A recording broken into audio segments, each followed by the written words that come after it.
manifests, even in those moments where we think, oh, this is the last thing I want to be doing. It's really the first thing we should be doing. So as always, let's start out with a moment of prayer.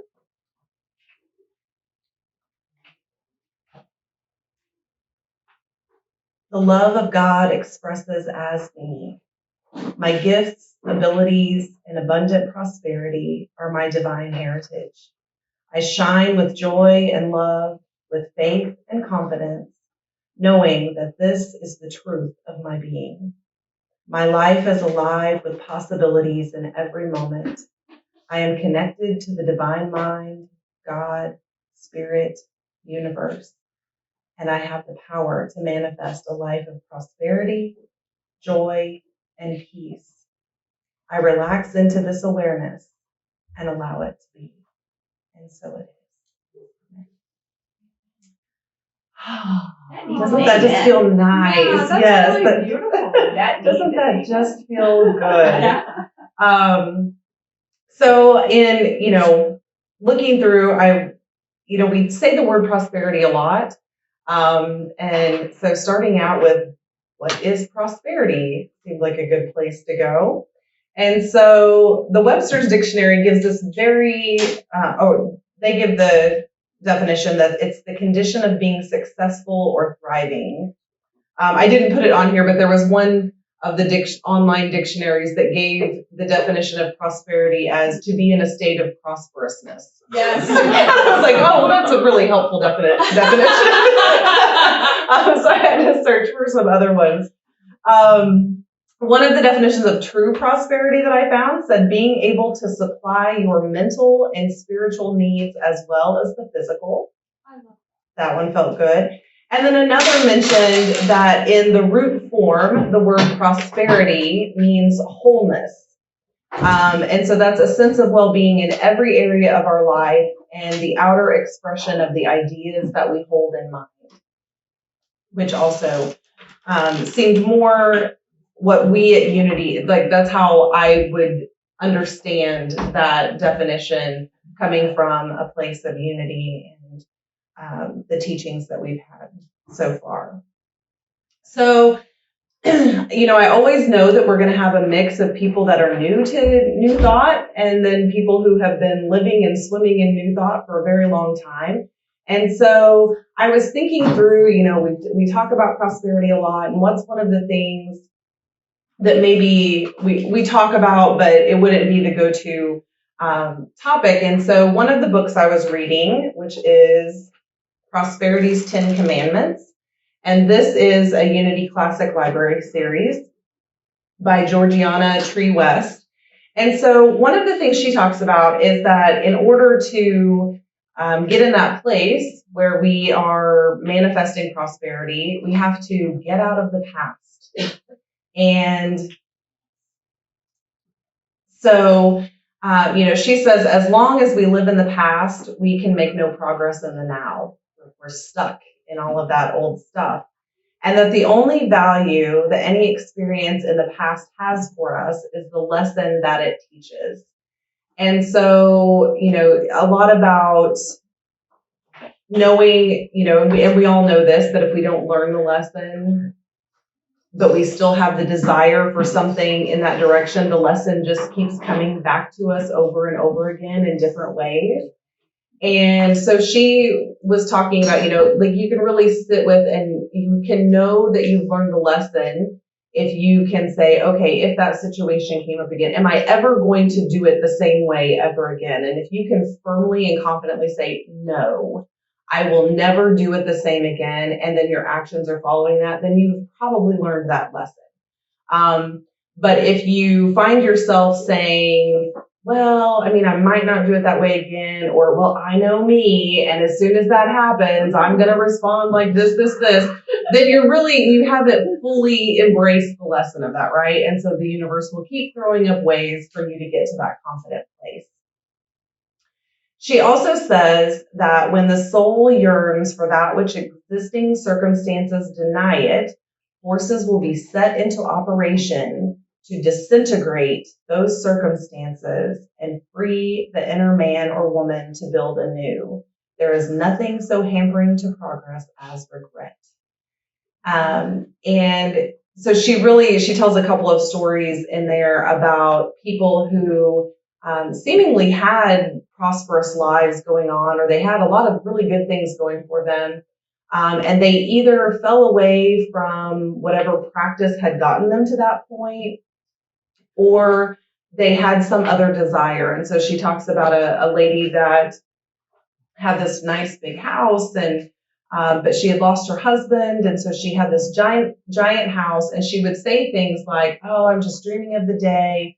I would rather just live in a shoebox. I wouldn't have to work so hard to keep it clean. I wouldn't have to, keep up all the maintenance of the home, and I'm just knocking around in this big house by myself. I get lonely," and all of these things.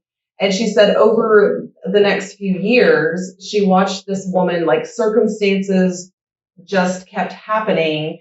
And the end result was this woman ended up having to sell the home at a loss, and, all of these things. And she ended up living with one of her children in a small bedroom, but she was in a small space that she could keep clean. She wasn't having to worry about the general maintenance of the house. She wasn't lonely because she had her child and her grandchildren around her. And so she was saying, like, sometimes we don't even realize what those desires are pushing us to. And, she said in the moment that she was having to sell her house at a loss, that of course didn't feel good. That wasn't what she would have said that she wanted. But a lot of her actions and a lot of her, what she was saying to people was exactly that. I want out of this big house. I want something different. I don't know how to make it happen for myself. And then little things just started getting put in the path.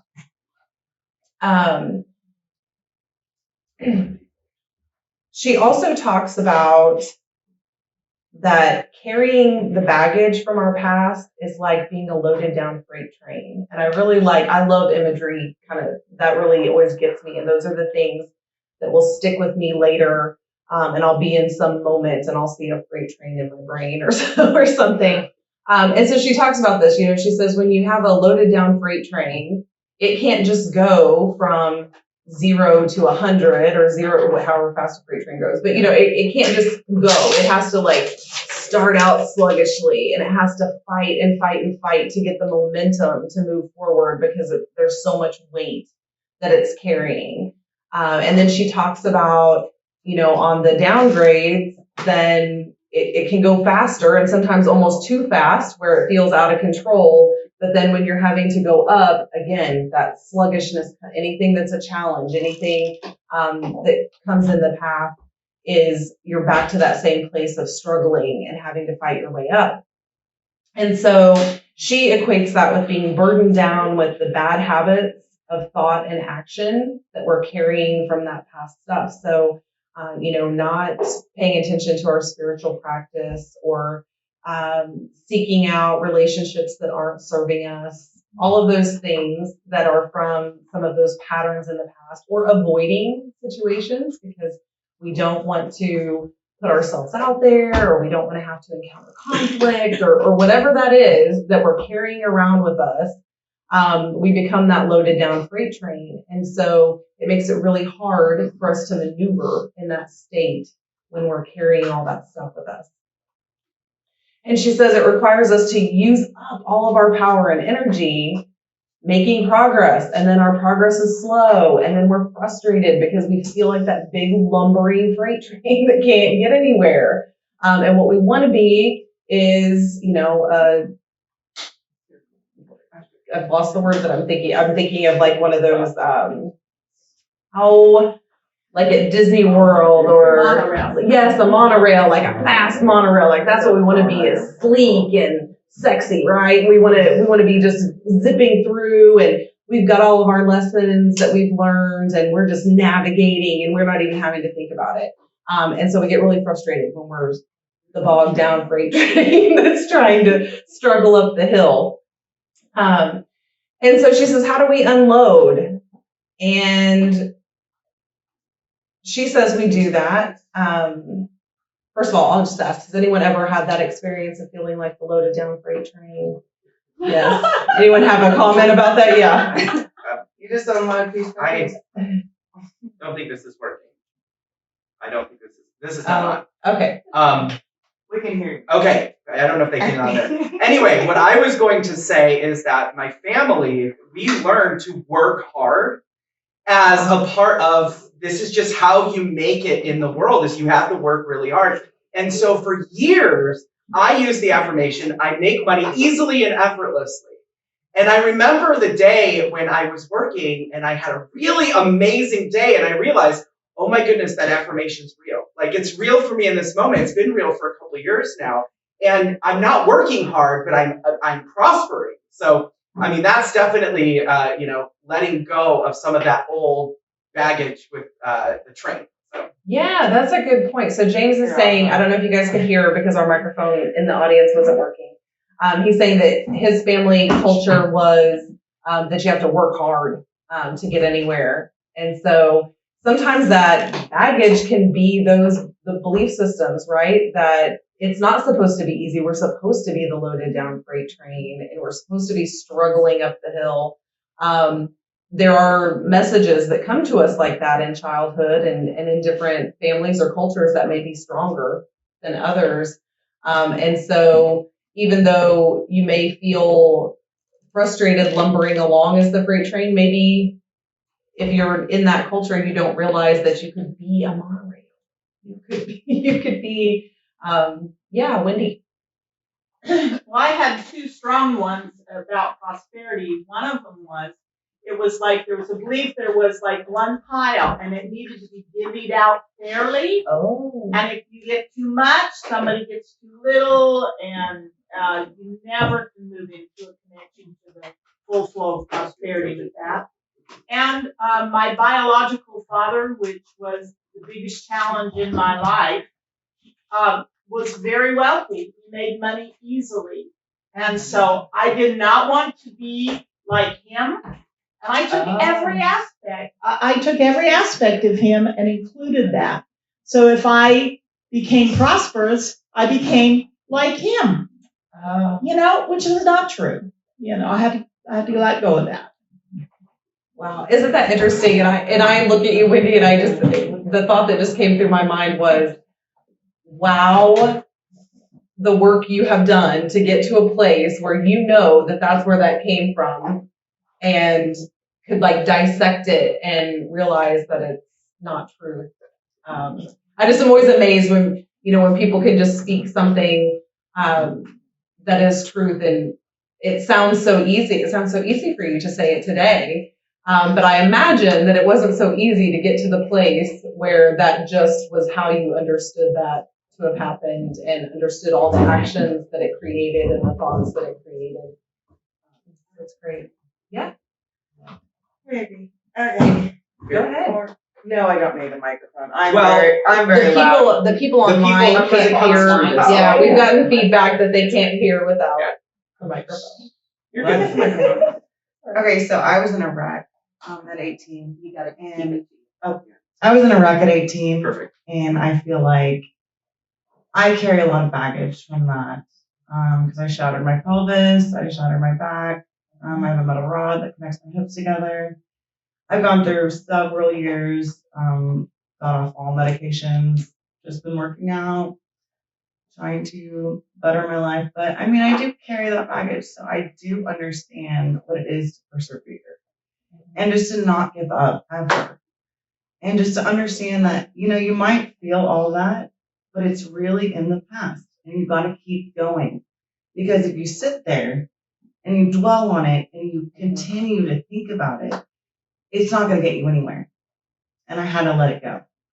And I have days and days and days that I still dwell with it. And I cry about it and I'm still dealing, but I just pray and,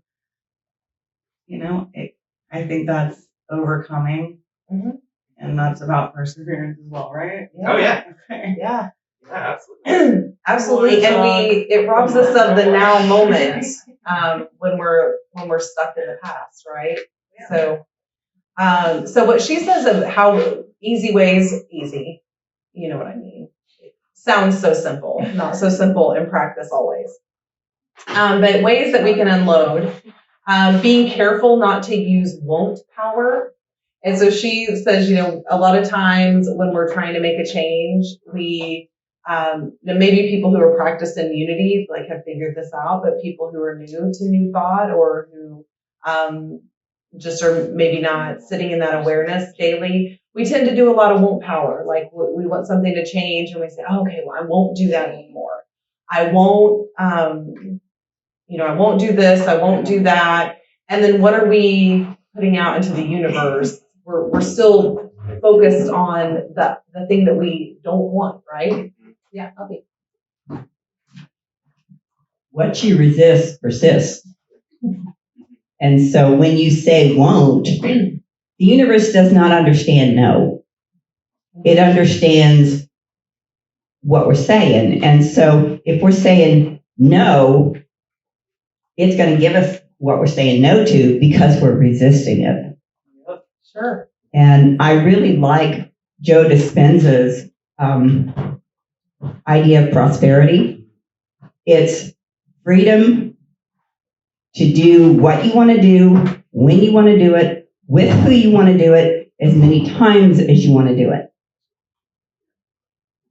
And so that's his, and he said, when you're working on prosperity, don't think about things, think about opportunities, because you're projecting into your intention to have these opportunities come to you, and so you're focusing on what can be, and you're creating unlimited possibilities.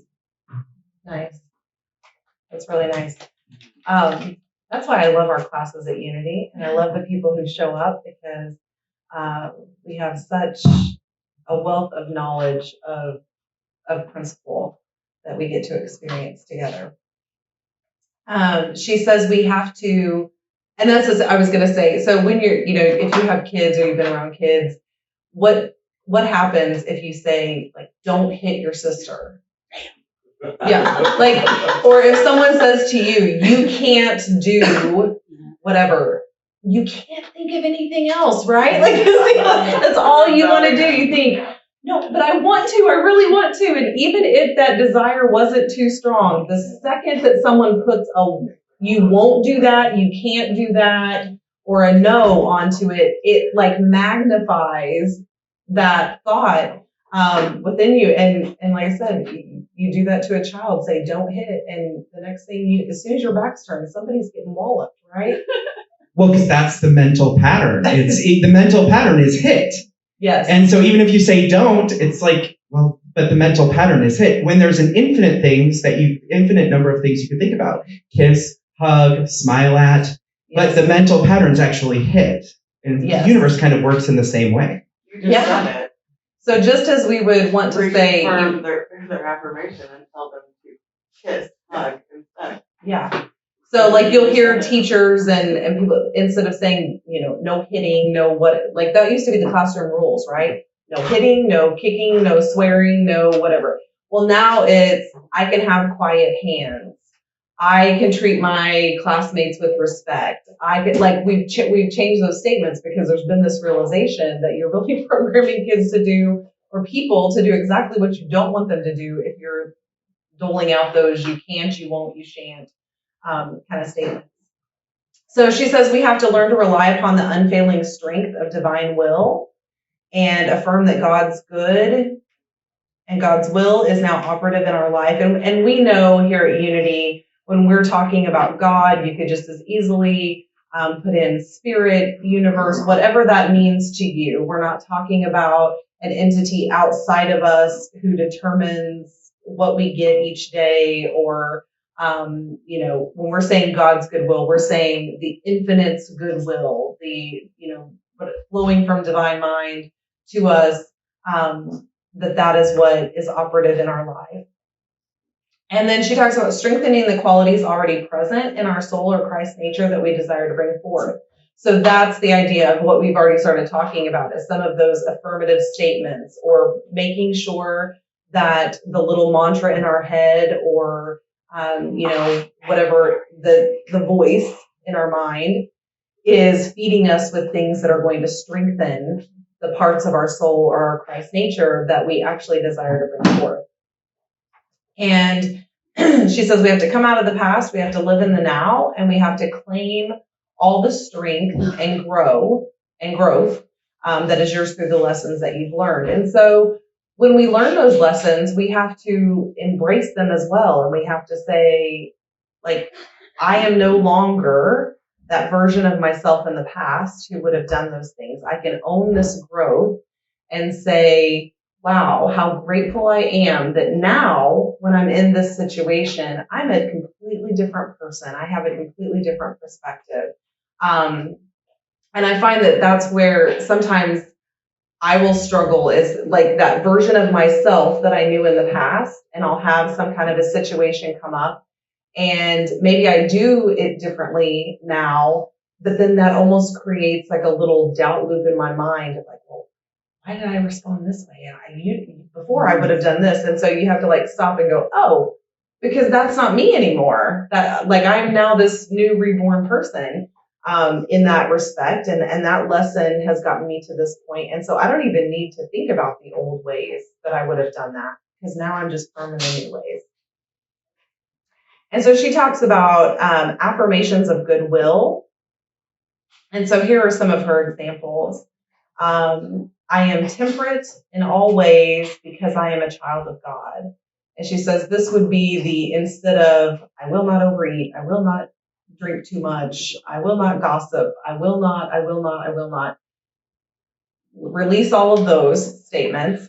And you could just put, I am temperate in all ways because I'm a child of God, or some version of, I know how to regulate what I need and what my body needs and what is good for me. You could change the words to something that's more comfortable to you. She says, I am loving in all ways because I am a child of God. And that's instead of, I'm not going to criticize, or I'm not going to judge. I won't hold grudges anymore. I'll be, I won't get down on myself. Just really sitting into that loving expression of God. I am loving in all ways because I am divine.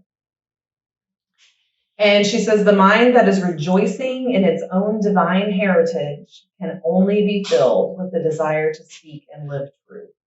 And so the more firmly we are living in that state of mind of rejoicing in our divine nature, it becomes, I don't know that it's really easier. I think sometimes it's faster. Like we get to that place faster in situations, even when they're hard. But we start to live and speak more truth as we are firmly sitting in that. So the other book that I was looking at for this is the book that is the companion in the Prosperity 3 class, and that is called Working with the Law. And it is by Raymond Hollowell. I'm always afraid I'm going to get somebody's name wrong. And so he talks about, that we have he calls it fatalistic thinking. And so this is what probably some of us, most of us, kind of came to Unity with, or it may have been, again, the culture in your family or just the culture of the society around us. So fatalistic thinking is this belief that we're victims of our circumstances over which we have little or no control. And so that's why is this happening to me? People are always out to get me, or nothing ever works out for me because of this, that, or the other, or we believe in the social constructs that are like kind of believed around us that, oh, you can't do this because you didn't grow up in this certain area, or you didn't go to this school, so you can't have this career, those kind of things. We just we buy in to some of that belief system. Yeah, Wendy.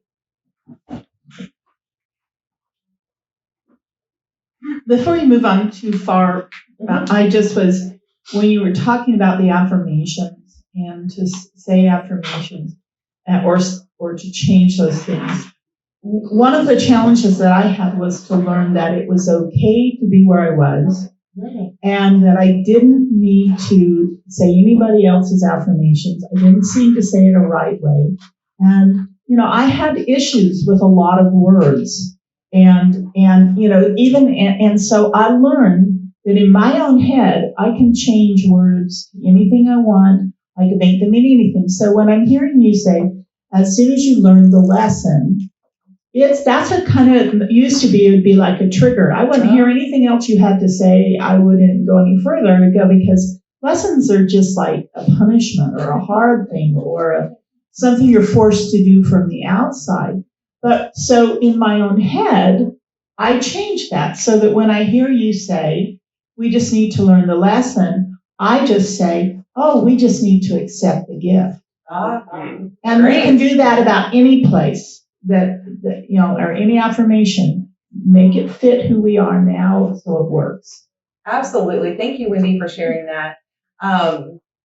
Because what a word that would be maybe hard for someone else wouldn't affect, it's all based on our experience. And so a lesson to me doesn't have that same thing, but I think your version is much more beautiful. But I agree with you. I do the same thing. So if I'm in a space, even if someone is saying a prayer or saying something and I think, oh, like that doesn't, you don't have to reject it. You can say, oh, but if I change this word to this, then that rings true for me. I can accept that as truth. And so I love that you always share that it is a personal thing and you can change it however you need and whatever's comfortable for you. And it has to ring true for you. If it doesn't, you can say an affirmation 1,000 times, but if you can never get to a point where it rings true for you and it vibrates with your soul, then it's not the affirmation for you. You need to find how that. And Sue, she talks especially when she talks about forgiveness. When affirmations of forgiveness, and she says sometimes the affirmation is, I want to be able to forgive this person. And like that may be the starting point, and maybe it changes over time. But for some of us, if we're over here and the affirmation is all the way over here, there's too much space, like it makes us uncomfortable, we can't get there. So find something that resonates, and then you can grow and you can keep changing that affirmation until eventually that affirmation that was over here that seems so big and overwhelming just is true. Thank you so much. You just taught me something really important. Just because I try to make things true, with my affirmations, because I've been wanting to feel better for so long now. And I am. Still got work to do, of course. But that's really important because I have been saying things that I just want it to be true. You know what I mean? Yeah. Like I want it to resonate. I want to be there already. So thank you. Yeah. I will be a little more honest with myself about it from now on. Maybe it'll help me get somewhere. Right. And there are some of those things you can have big desires. It's not that you can't. But if you really are if you're struggling to say the thing, then find a different way. It shouldn't be, it should just like click as I can feel that this is true for me. This can be true for me. This is, I'm going. Wendy. Oh, yeah, James. I have a quick comment about want. So for a long time, right before I would go to bed, and this happened for years, I felt like you could say my guides or the universe saying, what do you want? And I would have this whole list of things that I wanted. And for years, I just kept wondering, why is I'm never getting anything that I want? I'm never getting what the heck is going on? Because every night the universe says, what do you want? And then I realized that I was saying that I wanted something, and that's what I constantly kept getting was that I kept wanting it and wanting it and wanting it and wanting it. And when I started saying I have, that's when things started shifting, and they didn't shift right away. And I was like, this is kind of, and then I just started saying I have all that I need and all that I want, and that really transformed things. Yeah. Oh, wow. One of the things that helps me in doing this physical journey is that there's so many games out there to help in that.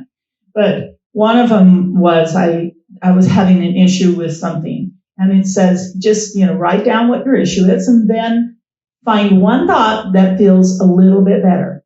So I wrote it down, and I can't remember what it is, so you can see now, but it was major. But I remember, and I thought, and I tried to find this, I tried to find this one, the right one, and that one, and everything. And all I said is go like, is it moved you a little bit? Has it moved you a little bit? No, this one. All the good ones just made me feel worse. And so I said, someday I'm going to die and get out of this blankety blank mess. I was like, oh my God, that felt good. Now, you would think that was a bad one.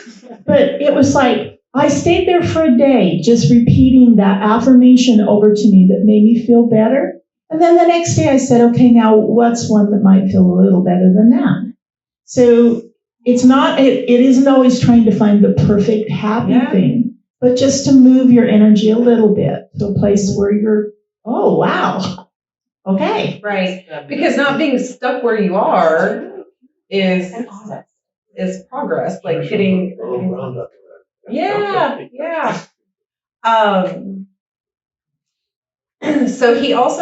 So then he says that belief system is contagious, right? I think we can all agree with that. Like when you surround yourself with people who think that the outside forces of the world are conspiring against them or dictating how their life can be lived, and that's what you're hearing all the time, and that's what you are experiencing through that experience that they are having, like that can get contagious, right? Those thoughts creep into you as well, and you start to believe some of that's gone on. And so he says, when man believes that circumstances around him are stronger than the power within him, that man is defeated before the race is ever run. And how many, like that just gave me goosebumps, because I think of how many times in my life I was defeated before the race was ever run because I had some belief system going on, some construct that I had bought into that was telling me that forces outside of me were more powerful than what I had inside of me and what I was capable of. And no one says, I can't go unless some divine miracle happens. Like I couldn't be a brain surgeon tomorrow. If I said, I'm going to be a brain surgeon, I couldn't go from today having no medical education and be a brain surgeon tomorrow. But I could take a class. I could sign up for a class tomorrow. I could start the path. I could do things that would lead, my actions and thoughts could lead to that. And nothing is off the table. Like I have the power. We all have the power to do those things. It just may not be poof magic. The genie came out of the bottle and you can do it right now. And I think one of the things is how simple it can be. When you have so many negative thoughts, it's exhausting. And when you can start thinking, why not think a positive thought? You have a choice. You can think the negative or you can think the positive. Why not think the positive? And it's so simple to get yourself out of the gutter. Mm-hmm. I always tell my granddaughter when she's doing the what if downing, when she, it's never going to work out, or you're going to say no. I always say, well, if you're going to make up stories, make up happy ones. Like, make up something. Why are you spending so much energy making up stories that you don't want to come true? Like, make up something that you think could actually happen. And she'll just, now she laughs, and she used to get so mad when I was but now she'll stop and smile, and she'll be like, well, I don't think you're going to say yes to this, but how about, could we do this instead? Or if we can't do it today, could we do it tomorrow? Could we do it next week? And then we start down a different path of let's dream and create something that we can get to, instead of just being bogged down in woe is me and it's never going to happen and here's all the barriers in my path kind of thing. And not to say that we want to be toxically positive either. Like we want to be allowed to have our feelings and feel our feelings and process through things. So it's not about just saying, oh, don't think about anything that's not feeling good. I just always feel like we have to say that just in case someone's hearing this for the first time, that we're not saying just be in la la land and ignore anything that doesn't feel good. We're just saying, even in those moments that feel awful, you can find something to look forward to, something to be grateful for, even if it's just sitting and saying, you know what, today is really hard and it feels really crummy and I'm dealing with all these feelings, but look at that sun shining. Look, the sun is out today and the warmth on my skin feels good. And like we can get to somewhere that feels a little bit better than just wallowing.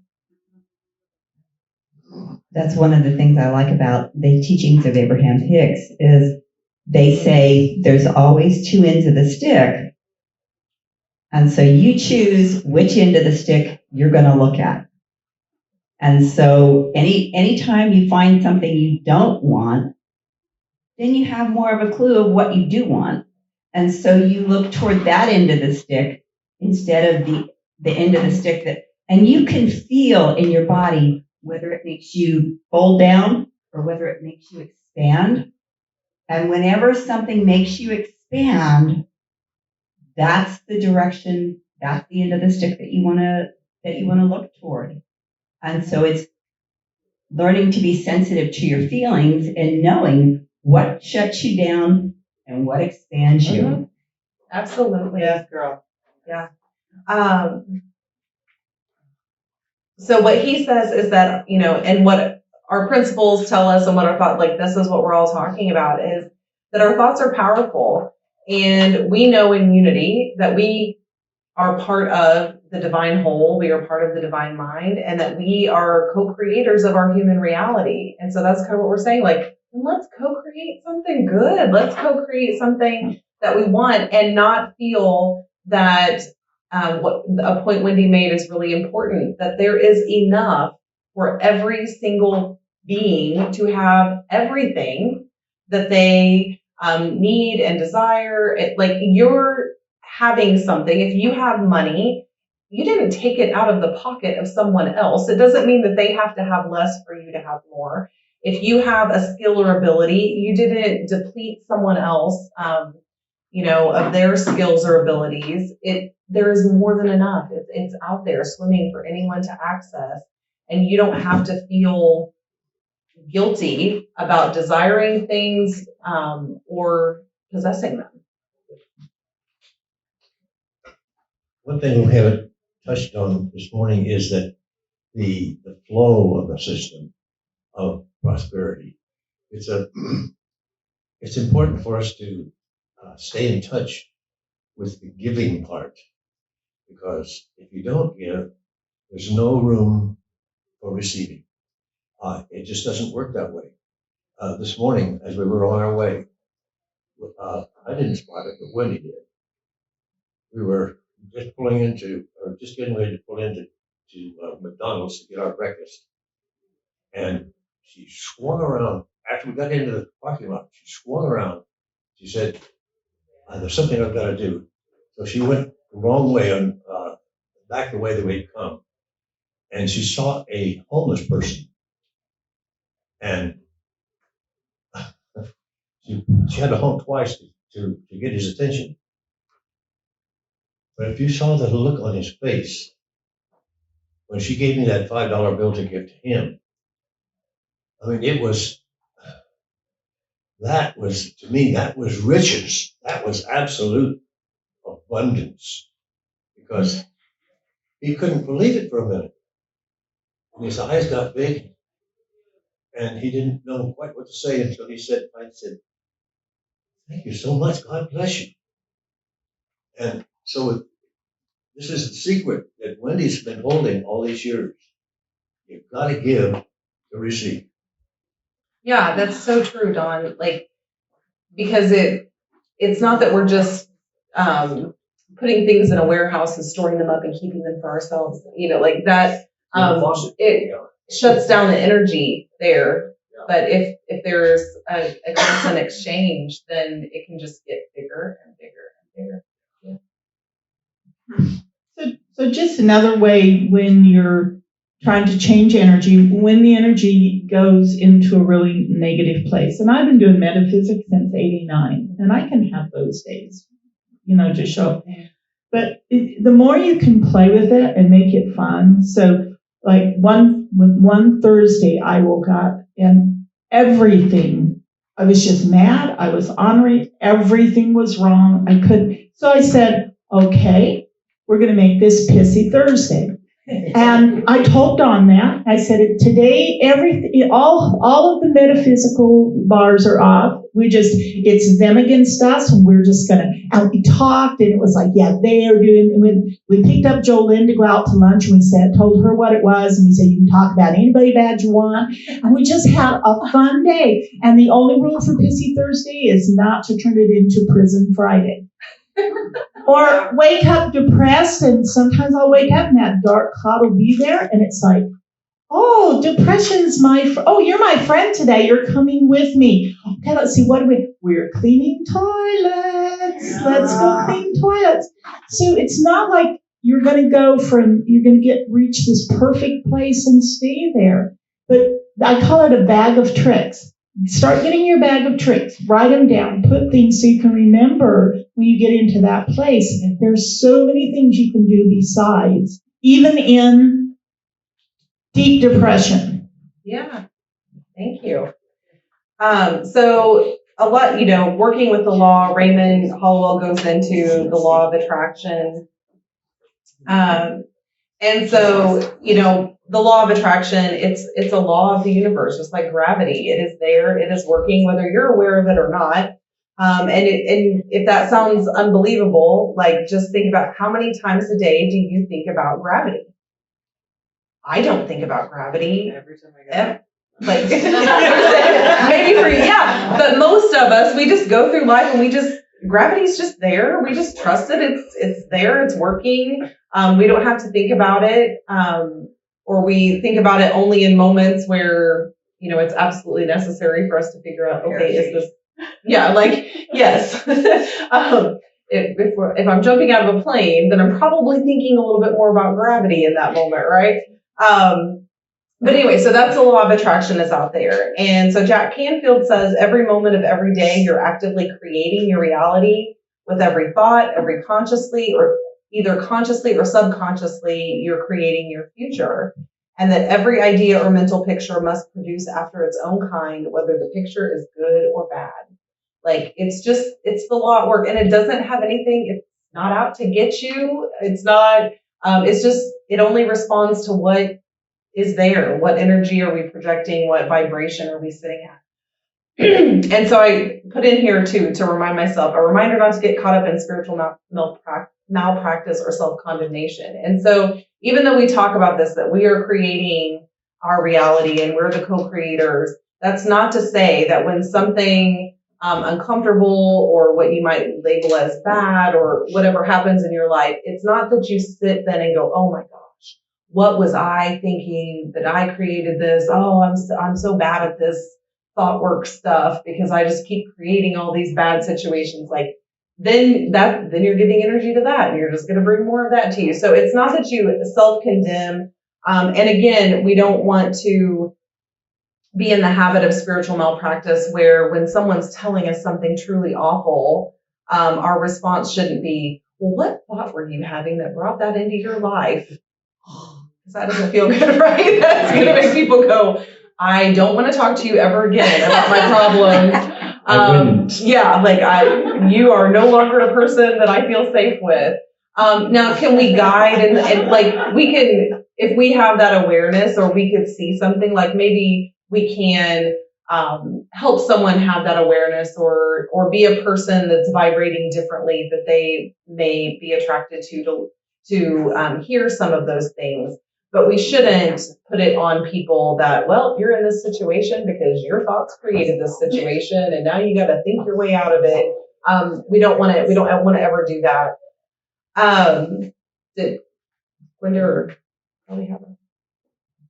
Sometimes you can just hold the space for them, that they are a powerful creator, that they will figure it out, and just sometimes when I say something, it's like, oh my God, what was that? Where'd that come from? So sometimes just accepting them and realizing that they're a powerful creator and that they have the ability to get out of it.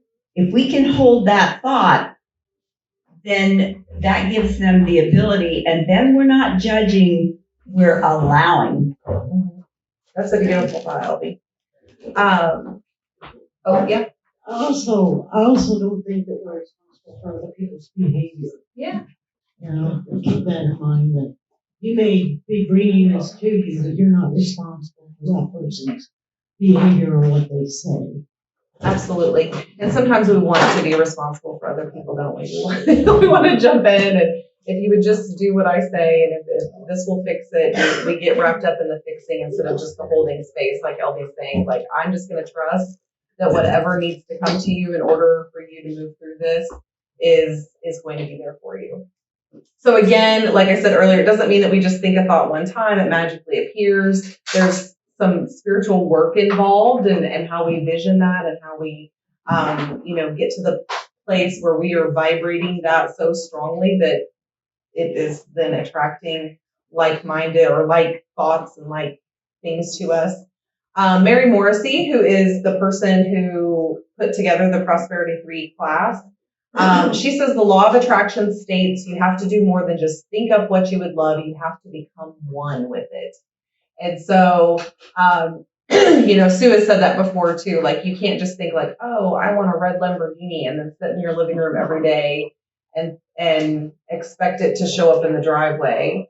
Unless potentially every day, if you're sitting there, focusing all of your energy on the red Lamborghini, then that's a different story. But if you just have a passing thought like, oh, I'd really love a red Lamborghini, and then you never think about it again, you never put any energy towards that, then that thought is probably not going to bring the things to you as strongly.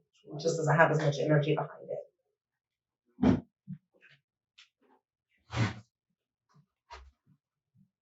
Part of it's how much you believe in it, though, because I believe in my practice, you literally can think, I want a brand new Lamborghini, and if I believe that I can just get one given to me, and if I believe that with all my heart, and I can let it go and I can have it. And I have that happen all the time with things I want, rocking chairs for my back.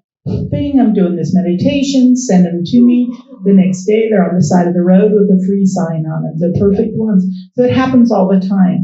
But you can't go from a belief that a red Lamborghini is impossible and then go, I'll send me one. Right. That's the work. Yes. And I think that what is also true is that knowing a little of your story, like, I think you are already vibrating at such a frequency that some of those thoughts, like you're in that space of belief of that thing, like you said, really strongly. Like, you can see it coming to you very clearly, and so that is the other energy. Well, I do the work. Yes. This is part of my work right now. Yes. I'm upping my abundance of money. And so I remind myself that it's nothing. It's everywhere. I'm doing work with that right now. Yes. Here. And that's kind of what I was saying, is like, I feel like you're in a constant state of doing the work. Yeah.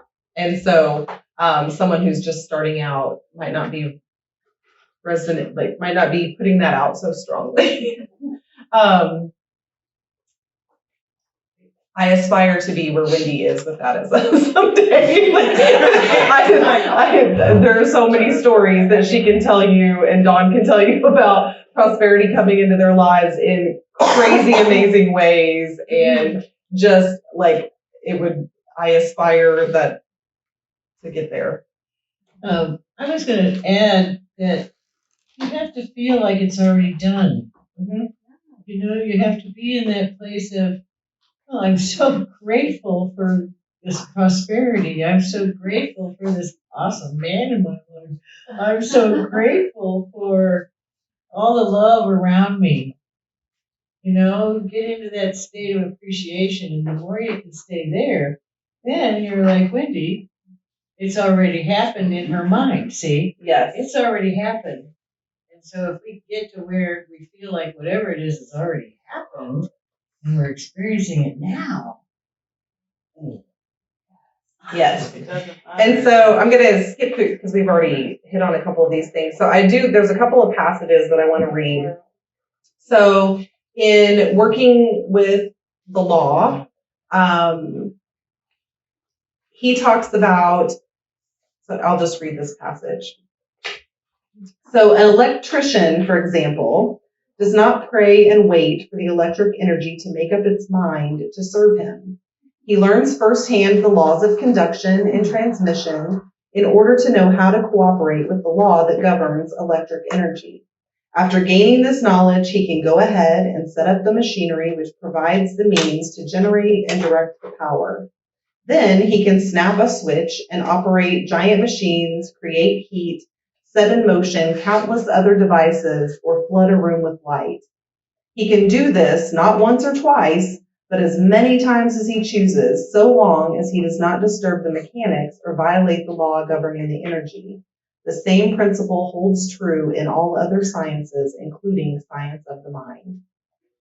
So that's, once you have installed the mechanics to be able to flip the switch, to know that it's going to work, to trust that every time I flip that switch, it will work. It has worked. It's already done. That is working with the laws. And so that's what he said. All that we may desire to have or be is ours as long as we are asking and correctly applying the laws and principles. And then there's a poem in here that I just really loved also.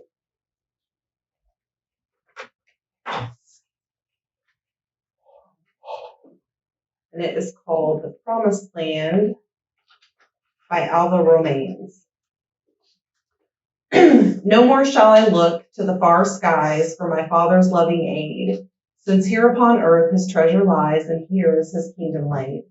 No more through the mist of things unknown I'll search for the promised land, for time is the footstool of his throne and I am within his hand.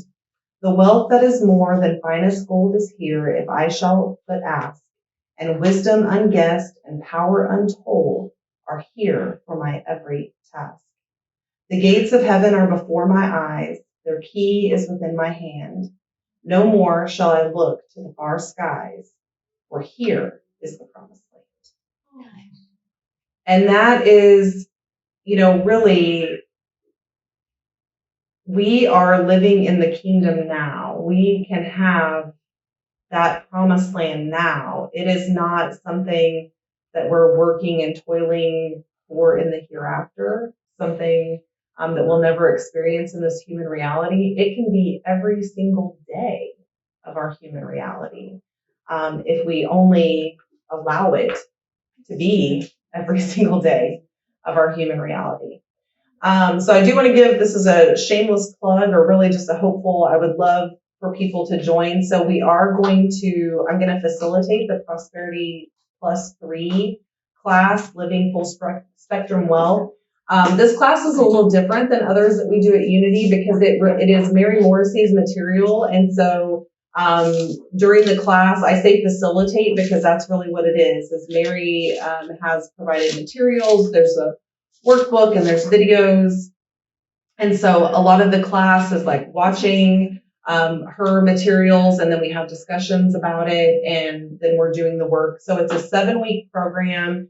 It is one of my favorite things that I've done at Unity because it really is, if you do the work for the 7 weeks, it is this intense focus on creating prosperity in your life. And it, like I said, it's one of my favorite things that I've done.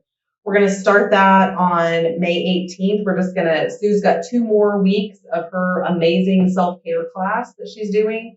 And then we're going to start the prosperity class after that. It'll run for 7 weeks, but we may take a week. It may get extended because of the indoor yard sale. We may have to skip 1 week there. And do you need 1 and 2 to go to 3? You do not. Okay. Nope. She just, it's the same core, but when she feels like she's changed it enough that it's something different, So like there was a prosperity plus, then a 2, and now she's at 3 because she just feels like she's changed the material enough that it's a different thing to kind of indicate to people, if you've been through it before, there may be something new for you now. Thank you for that question, James. Will it be live streamed? Because of the nature of this one, I don't think we can live stream it because it's her copyrighted material that we're presenting. I'm going to get clarification, but I think the answer is that this one will not be live streamed. And we'll be sharing some really personal, stuff within the class. And so I just don't, I don't know that it is one that can. I should have that. The cost is the materials, to buy the set of student books, and I think it might be 45, but don't quote me. I was thinking it was more like 65, 70. We'll have to look. We will be presenting the information. Yes, like there will be information at the 11 o'clock service, and then it will be on the website and everything, how you can sign up and how you can get your materials. But it can be a really amazing. It is a really amazing experience if you come in and let it be. So I want to end. We're right at time, but I want to end with what our founder Charles Fillmore says on prosperity. So he says the physical substance that we name Earth is the visible form of a superabundant mind substance, everywhere present, pervading all things, and inspiring all things to action. When the grain or seed is put into the earth, the quickening thought of the universe causes the little life germ to lay hold of the spiritual substance all about it, and what we call matter proves to be a form of mind. There is no matter, all is mind. Words also, sorry, it's long, but I couldn't cut any of it out. Words are also seeds, and when dropped into the invisible spiritual substance, they grow and bring forth after their kind. Do men gather grapes of thorns or figs of thistles? Farmers and gardeners choose their seed with the greatest of care. They reject every defective seed they find, and in this way they make sure of the coming crop. To have prosperity in your home, you will have to exercise the same intelligent discrimination in the choice of your seed words. You should expect prosperity when you keep the prosperity law. Therefore, be thankful for every blessing that you gain and as deeply grateful for every demonstration as for an unexpected treasure dropped into your lap.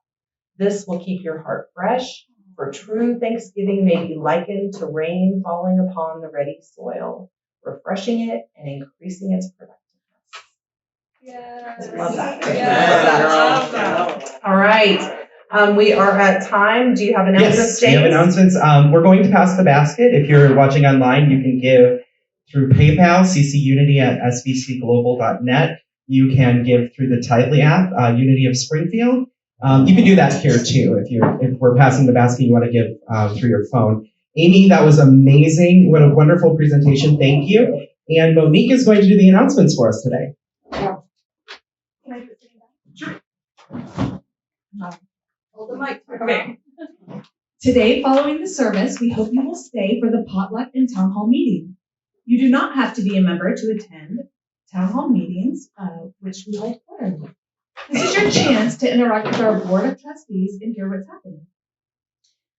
The Sue Baggett's Days class, the self-care and life balance, is Wednesday at 6:30 p.m. and continues through May 11th. Each class stands alone, so you are invited to attend anytime. Next week, May 8th at 9:15 a.m., the New Thought and World Religions class will be presented by John Brocker on the topic of love and action, realizing intervening. Everyone is invited Friday, May 13th. Come test your luck at game night, hosted by the LGBTQIA group. The fun starts at 6 p.m. Bring a snack to share. Drinks will be provided. Save the date, Saturday, May 21st. We are holding a volunteer appreciation extravaganza. Details are in the planning stage and will be shared soon. All right. Well, thank you. All right. we're going to go ahead and we'll end the live stream. Thank you guys for joining us on live stream. And for those in the room, we'll circle.